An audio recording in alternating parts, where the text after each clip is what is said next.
Hello friends, welcome to my YouTube channel Suraj study guru. दोस्तों, आज के इस वीडियो में हम आपको एक ऐसा टॉपिक उठाकर लाए हैं जो क्लास 12 के एग्जाम के बोर्ड परीक्षा में हिला देता है क्वेश्चन, और ये कंपटीशन लाइन में भी हिलाता है। किस प्रकार ये हिलाता है, चलिए हम आपको बताएंगे। देखिए, ये डिटर्मिनेंट को हिंदी में कहते हैं सारणिक। सारणिक ये चैप्टर का नाम है डिटर्मिनेंट, और डिटर्मिनेंट कहते किसे हैं ये समझ लीजिए। किसी भी वर्ग अवयव को डिटर्मिनेंट कहा जाता है, और वर्ग अवयव किसे कहा जाता है? जिसकी कतार की संख्या और जिसकी कॉलम की संख्या, जिसकी रो की संख्या बराबर हो, उसे हम वर्ग अवयव कहते हैं, और वर्ग अवयव को ही डिटर्मिनेंट कहा जाता है। तो चलिए, हम आपको इस वीडियो को लंबा नहीं करेंगे और इस डिटर्मिनेंट को एकदम हवा हवाई बनाएंगे। आप वीडियो को अंत तक जरूर देखिए। डिटर्मिनेंट होता क्या है? देखिए, डिटर्मिनेंट को हम तीन प्रकार से सूचित करते हैं। पहला डिटर्मिनेंट को हम किस प्रकार से सूचित करते हैं? पहला तो ये डेल्टा है। डिटर्मिनेंट को डेल्टा से भी सूचित किया जाता है, और डिटर्मिनेंट को मॉड ए से भी सूचित किया जाता है। और एक और है, डिटर्मिनेंट को डीईटी ए से भी सूचित किया जाता है। डिटर्मिनेंट को डीईटी ए से भी सूचित किया जाता है, और डेल्टा से भी सूचित किया जाता है, और मॉड ए से भी सूचित किया जाता है। तो इसमें क्वेश्चन दे देता है डिटर्मिनेंट कोई 2 गुना 2 का अवयव दे देता है, कोई 3 गुना 3 का अवयव देता है, लेकिन 3 गुना 3 का जो अवयव देता है वो काफी ही बेहतरीन, और एग्जाम में भी बहुत ही पूछता है। 3 गुना 3 का अवयव जो दिया हो डिटर्मिनेंट में, वही पूछता है। क्लास 12 के बोर्ड एग्जाम में भी पूछता है, और ये कंपटीशन लाइन में अधिकतम 3 गुना 3 वाला जो डिटर्मिनेंट होता है वही पूछता है। तो हम आज के इस वीडियो में जो 3 क्रॉस 3 का जो डिटर्मिनेंट होता है उसको हवा हवाई करेंगे। चलिए, वीडियो में अंत तक बने रहिएगा। चलिए, हम डिटर्मिनेंट को ले लेते हैं। चलिए, मान लीजिए कोई डिटर्मिनेंट हम यहाँ पे ले लिए। डिटर्मिनेंट यहाँ पे ले लिए 1 2 3 4 5 6 7 8 9। देखिए, ये लाइन से हम एक डिटर्मिनेंट ले लिए। डिटर्मिनेंट को हम इस प्रकार लिखते हैं। डिटर्मिनेंट को हम घेरते नहीं, हम इस प्रकार करते हैं। इस प्रकार देखिए, हम फिर से हम यहाँ पे लिख रहे हैं डिटर्मिनेंट को। यहाँ पे 1 2 3 4 5 6 7 8 9। मान लीजिए 3 गुना 3 का ये डिटर्मिनेंट है। डिटर्मिनेंट, इसका डिटर्मिनेंट निकालना है हमको, तो किस प्रकार निकालेंगे? ये एक वर्ग अवयव है दोस्तों। वर्ग अवयव को डिटर्मिनेंट कहा जाता है। देखिए, आप अभी पढ़ा होगा तो इसको अवयव के तरीका से मत बनाइएगा, क्योंकि वर्ग अवयव को ही डिटर्मिनेंट कहा जाता है। और वर्ग अवयव क्वेश्चन में कर देगा डिटर्मिनेंट निकालने के लिए, सारणिक निकालने के लिए, तो किस प्रकार निकालेंगे चलिए हम इस पर चर्चा करते हैं। तो हम आपको एक ट्रिक लेकर आए हैं। ये वो ट्रिक नहीं है, बल्कि एक मेथड है। उसका नाम है सारस मेथड। सारस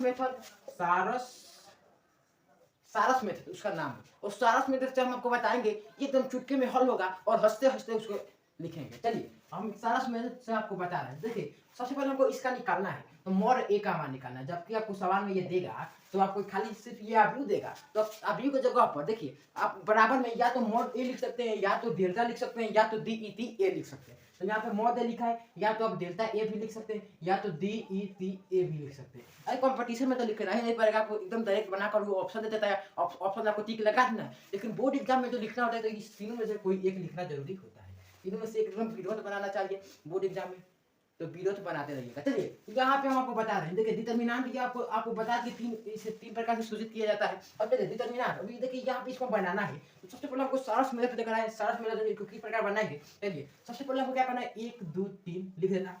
1 2 3 चलिए, तो थोड़ा दूर दूर हमको लिखना पड़ेगा। 1 2 3। अब देखिए, 1 2 3 लिखने के बाद फिर से दोबारा 1 2, दोस्तों ये ट्रिक से हम आपको बता रहे हैं। फिर दोबारा यहाँ पे 1 2 लिख देना है। 1 2 लिख दी। अब देखिए, फिर यहाँ पे कुछ इस प्रकार इसको करना है।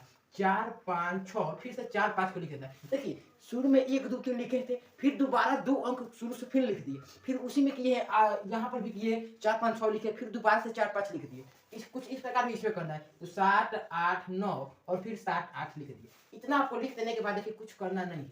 इतना आप लिख दिए, तो देखिए यहाँ पे हमको तीछा तीछी काटना है। तो यहाँ पे 1 अंक काटे, फिर यहाँ पे 4 8 कट गया, फिर यहाँ पे 1 5 9 कटा, फिर यहाँ पे 2 6 7 कट गया, फिर यहाँ पे 3 3 और 4 और 8 कट गए, यहाँ पे 1 5 और ये 2 सिंगल में कट गया। इतना आपको काट लेना है, क्योंकि ये हम आपको ट्रिक के माध्यम से बता रहे हैं, और इसको हम कहते हैं सारस मेथड। आप क्लास 12 के बोर्ड एग्जाम में भी सारस मेथड से आप बना सकते हैं। सारस मेथड काफी ही इजी होता है दोस्तों, और सारस मेथड हम इसलिए बता रहे हैं क्योंकि ये कंपटीशन में पूछता है। तो आप इस प्रकार बनाएंगे तो बहुत ही जल्दी बनेगा। अब देखिए, इतना काटने के बाद हमको क्या करना है, इतना काटेंगे। अब देखिए, जो भी हमको 3 3 में काटे हैं, जो 3 अंक को काटे हैं वही हमको उठाना है। तो 3 अंक क्या है, ये 3 अंक 3 को तीनों के काटे हैं। यहाँ पे 1 5 9 को कटा है, और ये 2 6 7 कटा है, और 3 4 8 कटा है। ये कटा है, तो हमको यही उतारना होगा, गुना करना होगा। तो जहाँ पे 1 में 5 से गुना करेंगे तो 5 होगा, और 5 में 9 से गुना करेंगे तो 45 होगा। तो 45 यहाँ पे लिख देंगे, और फिर प्लस का कर देंगे। अब देखिए, 2 में 6 से गुना करेंगे तो 12 हो जाएगा, और 12 में 7 से गुना करेंगे 104 हो जाएगा। 12 में 7 से गुना करेंगे तो 12 7 कितना होता है, 12 7 पहाड़ा भी भोग पड़े 7 दूना के 14 और 7 एकम 7 दूना के 14 और 7 एकम 7 11 12 7 84 होता है दोस्तों। तो यहाँ पे 84 लिख देना है फिर प्लस का, और फिर यहाँ पे 3 चौके 12 और 12 आठे 104, 12 आठे 104, तो यहाँ पे 104 लिख देते हैं। 12 आठे 104 होता है, तो यहाँ पे 12 में अगर हम 8 से गुना करते हैं तो 8 दूना के 16 6 8 से 1 हो जाएगा और 1 9, 12 से 96 होता है दोस्तों। तो यहाँ पे 96 लिख दिए। अब देखिए हम क्या करना है, फिर अब इधर से काटेंगे, इधर से काटे तो जोड़ कर काटे, और इधर से भी काटेंगे तो घटा देंगे। तो यहाँ से काटेंगे तो ये 1 कम कटेगा, और फिर यहाँ से काटेंगे तो 2 को कटेगा, और यहाँ से काटेंगे तो 3 को कट रहा है, फिर यहाँ से काटेंगे तो 3 को कट रहा है, फिर यहाँ से काटेंगे तो 3 को कट रहा है, यहाँ से काटेंगे तो 2 को, और यहाँ से 1 को। अब देखिए यहाँ पे हम यहाँ पे लिखे तो यहाँ पे हमको माइनस कर देना है, और माइनस देकर फिर हमको गुना करना है, जो 3 अंक काटेंगे वही यहाँ पे 3 5 6 7 काटें तो 7 5 35, और 35 या कितना होता है, 35 या 105 होता है, तो 105 यहाँ पे लिख देंगे माइनस का 105, और फिर माइनस कर देना है। यहाँ पे प्लस किए, इधर से काटेंगे तो प्लस, इधर से काटेंगे तो माइनस, फिर माइनस कर दिए, फिर इसको हम गुना करते हैं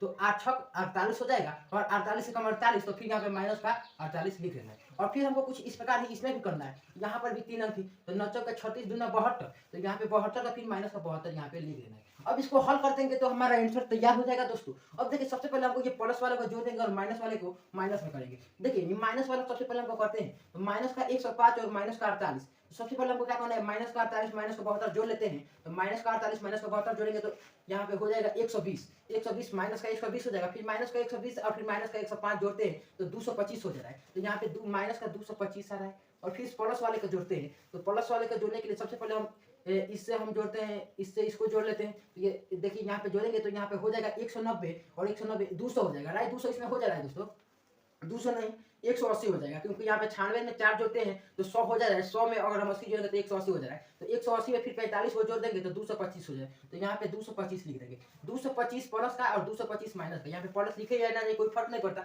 225 प्लस का 225 माइनस का ये कट जाएगा, तो हमारा जो आएगा इसका आंसर 0 हो जाएगा दोस्तों। एकदम आसान तरीका था ये सारस मेथड इसको कहा जाता है, और इस सारस मेथड से हम बनाएंगे। तो यहाँ पे देखिए क्वेश्चन देता है तो 5 नंबर का पूछेगा, नहीं तो 2 नंबर का, और कंपटीशन लाइन में 1 नंबर का पूछता है दोस्तों। अगर वीडियो पसंद है तो लाइक सब्सक्राइब और शेयर, और अगले वीडियो में आपको एक और तरीका बताएंगे डिटरमिनेंट का जो एकदम इजी होगा दोस्तों, वो भी ट्री के माध्यम से।